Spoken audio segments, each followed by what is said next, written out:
How's it going, everyone? Once again, I'm collaborating with the new alumni of Penn State, Ben Waterman. Ben, thank you once again for hopping in. How you feeling, man? How's it feel to be a graduate of Penn State?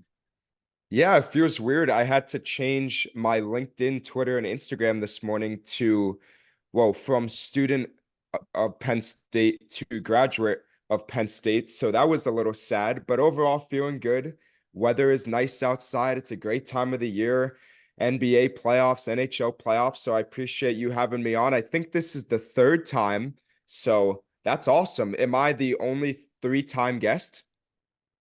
I don't think so, but hey, three's a charm. So, and Okay. this one is definitely gonna be a charm because we're gonna talk about a nitty line who's part of the New York Giants team now, Theo Johnson, and we spoke a little bit about it a couple of days ago. He got drafted as the fourth round, but something just tells me, listen, every prospect have the weaknesses when they go into the draft, but something tells me that this guy is going to be one of the biggest steals of this draft. And it all depends on him. It all depends on the Giants as well. But if he puts in the work, if he stays healthy, who knows what happened. But I really like this pickup for the Giants. So we will have to see what happens. But I like that he could block. I feel like he could block defensive backs, and he could be a very good target for the red zone. So I like what I'm seeing from this guy, and hopefully he succeeds. I'm rooting for him.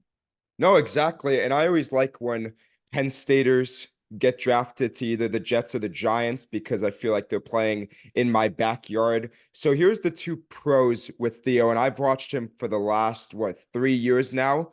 He's an athletic freak, big body, can run routes like a wide receiver. As you said, can block defensive ends, linebackers, has the athletic traits. And he's a great leader as well. He was one of Penn State's captains, always hyped them up before games. He was in all the videos, everything. So he's got the leadership, he's got the athletic abilities, which scouts and GMs love. The con, however, and I saw this all throughout last year, his catching ability, like raw catching ability, is not up to standard. There was many times where he was just dropping uncontested passes. So I would be worried about that. I think that's very fixable. You hit the jug machine for 3 hours a day, should get better at catching. Um, but he's a great athlete.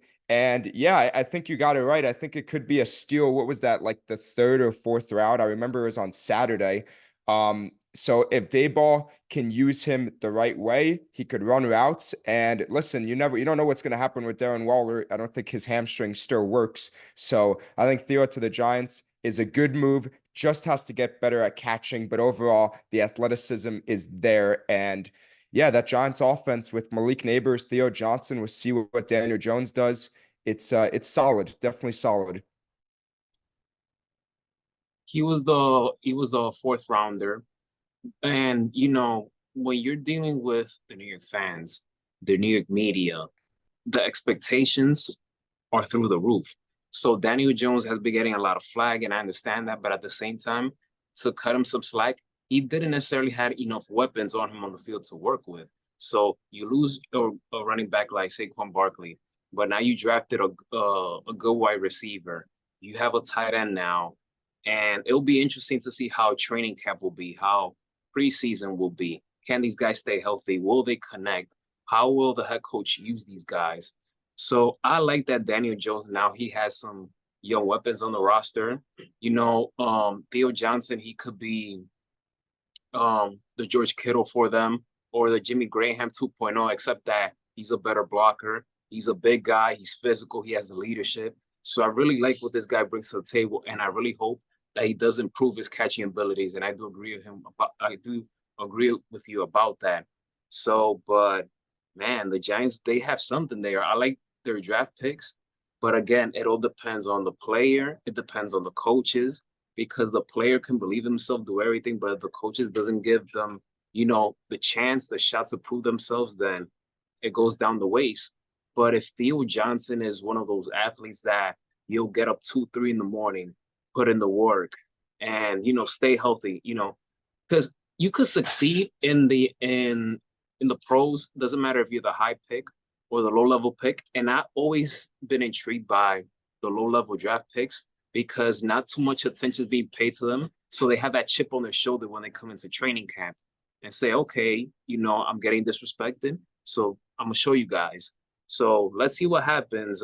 But something tells me that it could work with him. Well, I like that intuition. And the Giants also have, I forgot his name, but they drafted him last year from Tennessee. He's a great playmaking wide receiver. What's the name though? It's not coming to my mind. Crap, oh man. And it was on my mind last week. Oh my God. But I know you're talking about. I know you're talking Yeah. about. So they got some studs, no doubt about it.